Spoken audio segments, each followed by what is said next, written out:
આજે આપણે બનાવશું મગચડી અડદની દાળ, ગુજરાતી લસકો દાળ.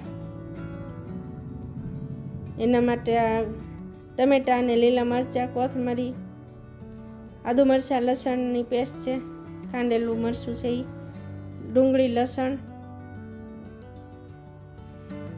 ગેસ ચાલુ કરવાનું છે, કુકર મૂકવાનું છે.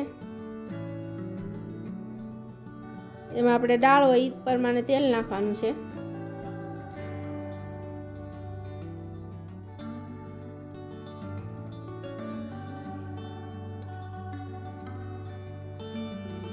તેલ ગરમ થાય એટલે પછી ડુંગળી નાખવાની છે અને લસણ નાખવાનું છે. મગની દાળ હોય કે મગનું શાક, ડુંગળી લસણનો ટેસ્ટ બહુ સરસ લાગે. આદુ કોથમરી મરચાં અને લસણની ચટણી છે. આ હું તૈયાર જ રાખું છું ચટણી.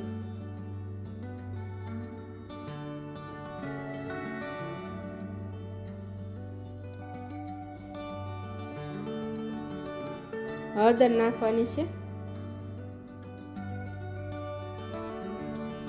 હળદર, ધાણા જીરું બધું નાખેલું જ છે ઓલરેડી. મિક્સ કરવાનું છે એકદમ. તેલ ઉપર આવવા માંડ્યું છે, મીઠું નાખી દેવાનું છે.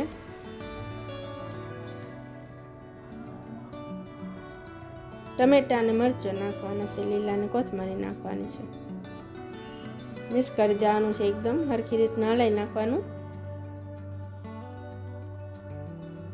એકદમ મસાલો હરખો પાકે ને તો દાળનો ટેસ્ટ સારો લાગશે. હવે સુગંધ માટે લીમડો નાખવાનું છે, એની ખુશ્બુ બહુ સારી લાગે આમાં. આ રીતે લીમડો નાખશો તો હલાવી નાખવાનું છે, એકદમ મિક્સ કરી દેવાની છે.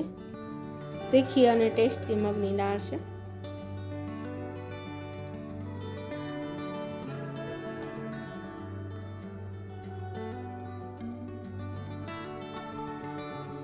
પાણી નાખીને ઢાંકી દેવાનું છે.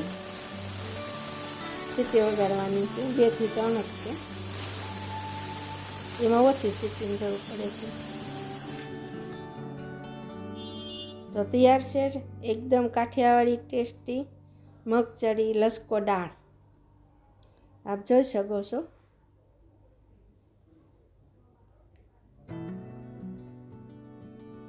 એકદમ તૈયાર થઈ ગઈ છે દાળ. તો આપ જરૂરથી ટ્રાય કરજો.